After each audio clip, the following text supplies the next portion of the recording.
चंडीगढ़ से बड़ी खबर, ओपीएस को लेकर जो अहम बैठक चल रही थी वो खत्म हो चुकी है। कर्मचारियों के 25 सदस्य प्रतिनिधिमंडल के साथ ये बैठक हो रही थी। रवि चंदेल हमारे संवाददाता लाइव जुड़ चुके हैं तमाम जानकारी के साथ। रवि, ताजा अपडेट क्या, इस बैठक के बाद क्या निकलकर सामने आया?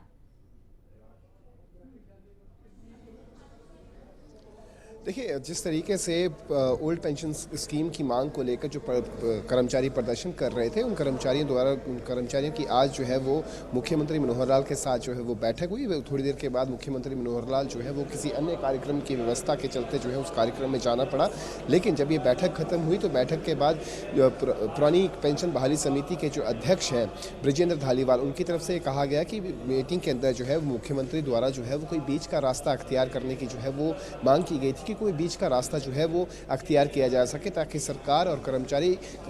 का आमने सामने जो है वो टकराव ना हो। लेकिन उन्होंने कहा कि उन्होंने सीधे तौर पर जो है वो मना कर दिया कि कोई भी बीच का रास्ता जो है वो नहीं निकलेगा, या तो ओल्ड पेंशन स्कीम जो है वो लागू होगी या फिर ओल्ड पेंशन स्कीम जो है वो नहीं लागू होगी। तो अब जो है ये इस बैठक का निष्कर्ष ये निकला है कि 2 मार्च को एक बार फिर से जो डेलीगेशन है ओल्ड पेंशन स्कीम की मांग कर रहे कर्मचारियों का, वो डेलीगेशन एक बार फिर से 2 मार्च को जो है वो बैठक करेगा। और इस बैठक के अंदर क्या कुछ जो कर्मचारियों की तरफ से जो एक बार फिर से अपना पक्ष जो है वो रखा जाएगा और सरकार की तरफ से जो कर्मचारियों की जो मांगे हैं उनको जो है वो सुना जाएगा। तो साथ ही साथ उन्होंने कहा कि 2 मार्च को ही वो राज्य स्तर का जो एक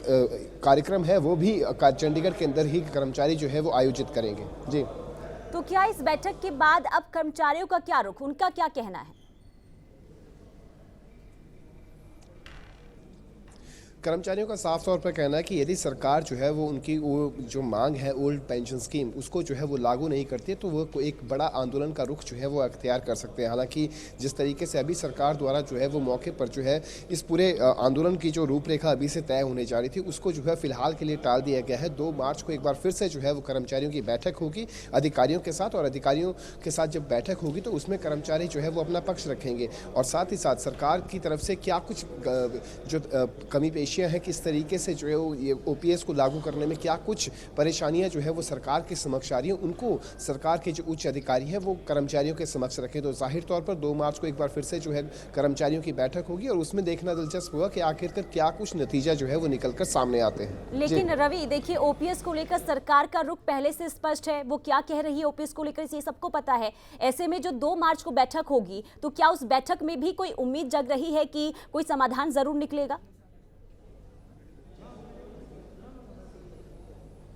देखिए, जाहिर तौर पर जिस तरीके से हमारी पुरानी पेंशन बहाल समिति के अध्यक्ष ब्रजेंद्र धालीवाल से जब हमारी बातचीत हुई तो उन्होंने साफ लफ्ज़ों में कहा कि जिस तरीके से लगातार जो है वो कर्मचारी जो ओपीएस की मांग कर रहा है, अगर हम बाकी राज्यों की बात करें तो हिमाचल के अंदर जो है वो ओपीएस को लागू किया जा चुका है, उत्तराखंड के अंदर ओपीएस को लागू किया जा चुका है, पंजाब के अंदर जो है वो ओपीएस को लागू किया जा चुका है, राजस्थान के अंदर ओपीएस को लागू किया जा चुका है। तो फिर हरियाणा में ओपीएस को लागू करने में ऐसी कौन सी परेशानी जो है वो सरकार को झेलनी पड़ रही है, जिसके चलते उनके द्वारा जो प्रदर्शन किया गया था आज उसके ऊपर जो है वो तमाम तरीके की बातचीत हुई। सबसे पहले मुख्यमंत्री मनोहर लाल के साथ जो है कर्मचारियों की बातचीत हुई, उसके बाद जो है वो मुख्यमंत्री के प्रधान सचिव वी उमाशंकर के साथ जो है वो लगभग 1 घंटे जो है वो इस पूरे मामले के ऊपर जो है बातचीत चली और बातचीत में ये निकल कर आया कि एक समिति का गठन किया जाएगा, उस उच्च अधिकारियों की समिति होगी और समिति अब जो है वो 2 मार्च को जो है वो एक बार फिर से जो है वो कर्मचारियों के डेलीगेशन के साथ जो है वो बैठक होगी और उस बैठक में एक बार फिर से जो है वो एक दूसरे के पक्ष को जो है वो समझने की कोशिश की जाएगी